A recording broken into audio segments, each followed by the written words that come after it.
What's good, folks? It's Nightmare Frame here with a First Descendant video. This is going to be a new player guide introducing you to a lot of the aspects of the game when it comes to leveling up, gear, boosters, your descendants, and every little thing when it comes to upgrading your gear. Starting off with what descendant you pick. Now, do these descendants matter? Absolutely not. They don't really matter. Just pick whichever descendant looks good to you. Trying to plan ahead with your starter descendant can be a little bit tricky, especially when you're gonna get every single descendant by just playing the game. The main thing you want to look at is if you're playing with a group of friends, then picking a specific descendant might be useful, because by playing the main story, which is the purple one, the side quests are the blue ones. By playing the main story, you're going to be introduced to a lot of side quests. These side quests will actually give you very useful items like descendants and even ultimate weapons. One of the first few side quests that you're going to get will grant you a new descendant called Bunny. This descendant right here will help you out quite a lot, as she is fast, she has AoE ad clear, and her fourth ability is pretty good for single target damage. So if you want, you can just play the game, get to the point where you craft Bunny, which will be in a minute, by the way, since she's a major reward. And once you do that, you can just play Bunny, as she'll be very useful along the run. And if you play the game a bit more, you're going to unlock even more descendants. Right here, you see I have a quest to obtain Freyna, but since I didn't want to do this quest and I wanted Freyna right away, I just ended up buying her. And this is where a lot of people get confused, because as soon as they open the shop, they see all of these descendants here that cost the premium currency. This is the same thing you see when it comes to Warframe. Just like in Warframe, you can farm all of these characters by crafting them. And when you unlock Bunny, it leads you to the crafting station.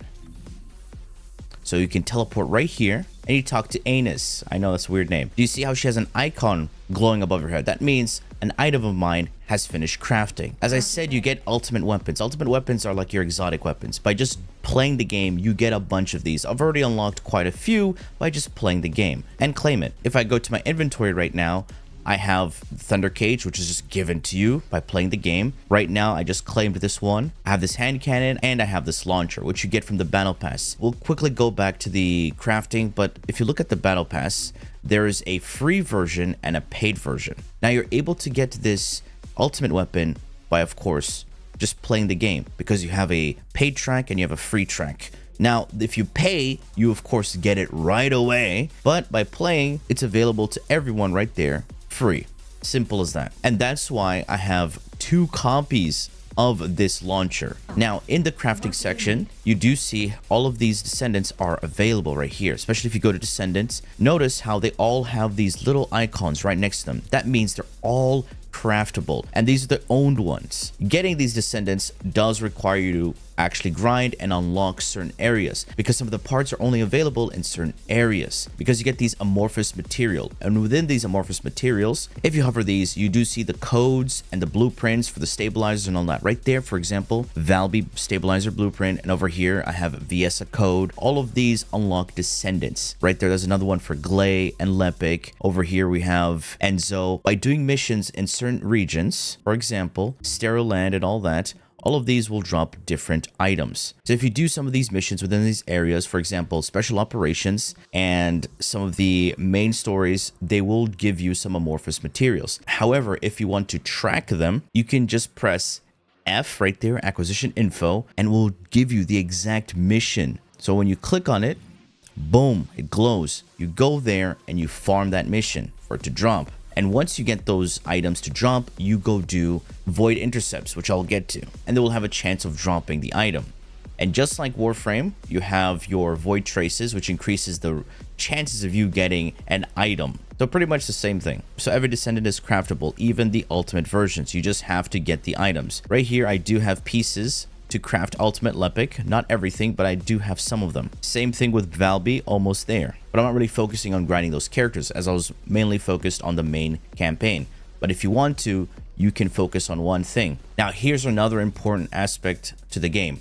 You're going to get a lot of loot, since it's a looter shooter. All of this stuff will benefit you in 2 ways. Number 1, if you're leveling any new piece of gear that is higher level and stronger, equip it, use it. It's going to help you out. Another thing when it comes to ammo, do not use the same ammo type. The reason being, if you use weapons with the same ammo type, you're going to be using from the same ammo pool, which will make you run out of ammo a lot faster. Secondly, all the weapons which are low level, you can mark them for trash, for example here, and then dismantle them. And you get these items, liquid metal and super alloy. Do not sell it for gold, right? Because a lot of people make a mistake by coming here and sell their weapons for gold. It's not worth it because you need all of those materials. And once you get those materials by dismantling them, you craft these items: precision phase exchanger and fine adjustment control. Make sure you craft these whenever you get your liquid metal, because these will help you out when it comes to leveling weapons. So let's say you just crafted an ultimate weapon. For example, I have this machine gun here and I have this hand cannon right here. How do I level these weapons up? You go to this machine right here, the workbench. You have weapon level transmission. This is the first thing. So you're going to select a weapon you want to level up. Let's use this hand cannon, for example, and we get the option of picking all of these weapons. Now, of course, the smartest thing to do is pick the highest level. And when you do that, you see it costs the phase exchanger, and it goes from level 1 all the way up to 53 in an instant. So when you hover over this, you can see it costs liquid metal. So be sure to dismantle useless weapons that you're not using, and you can immediately level up your hand cannon from 1 to 53.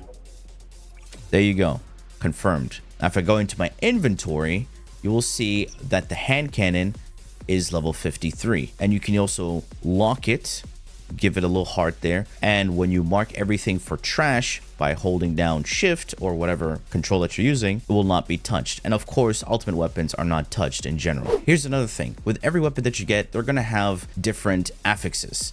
So if you go to weapon readjustment and you select the weapon you want, you can see that my weapon has these affixes. Now I can re-roll these affixes by just clicking readjustment. To re-roll everything, it costs 1. However, if I lock them down, it costs a lot more, because let's say I really like this weak point damage, so I lock it. And I also like firearm crit damage, so I lock that as well. Notice how it went up. And to get these, you craft using liquid metal. So remember, dismantle, but all of these will matter a lot when it comes to the end game. And here's another thing when it comes to unique abilities. Every ultimate weapon will have a unique ability. How to enhance the unique ability of the ultimate weapon is to craft another copy. So you get another thunder cage and you shove it into your main thunder cage to increase the unique ability. And finally, reactor enhancement. Reactors are these things right here. Always pay attention to the different types of reactors you get. Now pay attention to every reactor you get, because they all have an element assigned to them, which corresponds to your Descendants element.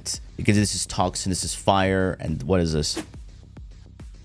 Pay attention to what they have, because all your Descendants are going to have unique traits to them. Not only do they have an elemental affinity, for example, Freyna is a toxin descendant, so she has toxin affinity. But take a look at her abilities. Right next to that toxic element, there's a thing called tech. Now you can have tech, dimension, fusion, etc., etc. So make sure to look at what your Descendant scales with and mod accordingly, and look for reactors that boosts those certain stats. Right now I have Technician here. This was a basic thing, but I also unlocked a module here, which is Toxin Specialist. So Toxic Specialist and Technician can be modded together to further boost the potency of your abilities. So make sure to have a look at the reactors, which give you a toxin elemental bonus right there, toxic power boost, and matching with your main abilities. See over here how it has a toxic skill power boost, but it also has a singular skill power boost. So you want to get something that gives you toxic and tech. That'll be really nice. And you can also get it with an optimization condition. For example, this one boosts my submachine gun damage, and this one boosts a specific weapon damage. So you can get one for the thunder cage, you can get one for, I don't know, whichever ultimate weapon that can synergize with the build to further increase your damage. Now, yes, this is RNG, which makes sense for looter shooter, so you're always on the grind for that perfect reactor. And once you get that perfect reactor, you go back here to level it up. So it gives you the guides right here. See, enhancing the reactor increases skill damage. Select a reactor you want to enhance, blah, blah, blah. So for me, let's say I want to choose this one, and it costs these items. How do you get these items? By dismantling useless reactors. There you go. You see how I have 7k? This is from just dismantling. So I craft these, and boom, I can level up my reactor. 1, 2, 3, however high it can go. So the main thing is you want to find that juicy ultimate reactor to complete the build. Right now, as I'm leveling, this doesn't really matter as much, but it will matter a lot more later on in the game. So right next to that upgrade station, your crafting station, you do have your module section. This is a good segue into Descendant modding. Now, opening up this menu, you can see on the bottom left right here, you have Descendant module. Opening up the Descendant module, you might be overwhelmed by all these different types of modules. You have no idea what they do, but they're special modules that focus on your sub attacks, and they have 0 capacity. What do these mean? These alter the way you do sub attacks. Sub attacks are your melee attacks. Now, when you level these mods up, they will give you module capacity. Now, for people who play Warframe and understand this, these are pretty much aura slots. Now, I have the most basic build here, where I went with HP, defense, which is pretty much armor, basic things when it comes to technician, toxic specialist, and an elemental resistances. Now, these elemental resistances are super important when it comes to void intercepts. How to upgrade your modules, you come to this guy, and you may have noticed you have enhanced modules. So this will show you all the modules that are equipped on your character and weapons. So you click on one and enhance. It requires gold and Kuiper shards. So in Warframe terms, credits and endo. Now, leveling up a mod also requires you to have a mastery rank, because you cannot fully increase a module to outscale your content. It's all limited by your mastery rank and how much Kuiper shards you have. Right now, I leveled up some mods and I'm not in a good spot. So I need to go farm some more. Right here, you have dismantle modules. If you had duplicates, of certain modules, you will hold down this button right here, and it converts all the duplicates into Kuiper shards. There, you see I clicked on this one. I'm not going to delete it, by the way, but you can see if I dismantle it, I get 300 Kuiper shards. This is another way to farm Kuiper shards. Now, later on, I will unlock this feature right here, which I haven't unlocked. As you can see, I'm almost there, so we'll learn more about that when you get MR9. Speaking of mastery rank, usually when you hit a certain mastery, you will see that weird looking hand glow.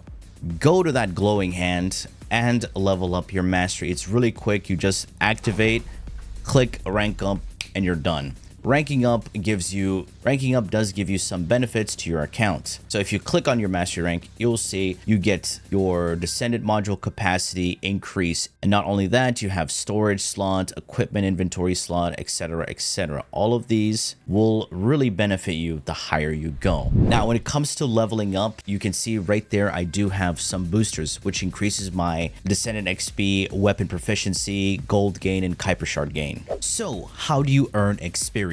Experience is earned by doing your quests. When you complete an objective, complete a quest, it will give you end reward experience. Not only that, any enemy you kill grants you experience. So as you go through all of these maps, all of these missions, they will all grant you experience. You see right there, it has gold and XP. So these are low-level missions, just an example. An experience will help you out with mastery rank up. You can only earn mastery rank XP if you're leveling up something you haven't fully leveled up yet. So if it's a new item, you get experience for that, which will influence the experience you get for your mastery. So every new Descendant is more mastery. And if you want to focus farm experience, you have a few missions that you can do. So there are these things over here called special operations, right next to the void intercept. So when you interact with this, you can do these special missions, similar to defense missions and other things. They will grant you a lot of experience and good loot. Also a great source of farming gold and Kuiper shards. Not only that, you also have these missions over here, infiltration operations. So these infiltration operations are usually those missions that you do when you're near the end of a main quest, where you enter a special zone, kill enemies to then end up fighting a boss. So finishing your campaign will of course allow you to get access to the hard version. It does say complete all zone missions and the main quest on normal difficulty. And of course, farming in the harder difficulty grants you better rewards, better experience, so on and so forth. And now moving on to Void Intercepts.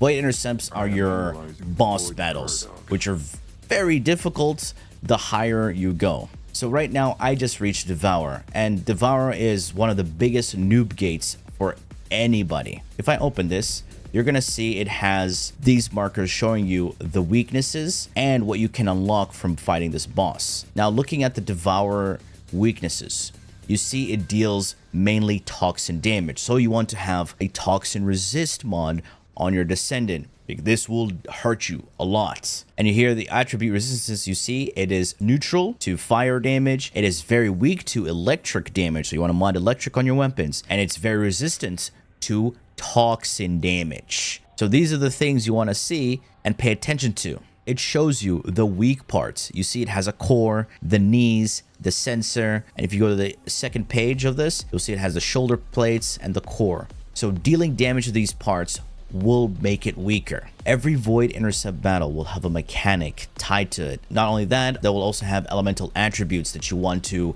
build defenses towards to, and resistances you want to exploit. So this is why when you're fighting certain enemies in the Void Intercept battles, you want to build for the resistances. Notice I have electric, cold, because I fought all of those guys and they were pretty tough if you don't have the proper resistances. Now the final bit when it comes to upgrading your module capacity is right here, module additional settings. You see how it has a red ping right there? I can click that and increase my capacity. Increasing capacity requires energy activators. Now these are pretty hard to farm earlier on. However, if you're going to spend money, you can get these right away. These drastically increase your capacity. If you open up the detailed window for this item, you can always hover over the material you need, press F to have the acquisition info, and it will lead you to the mission you need. So I haven't done this yet. There's still a question mark. So if I go there, I can farm that material. So here's another thing. When you're farming these maps, be sure to do all of these things over here because they do offer a decent amount of rewards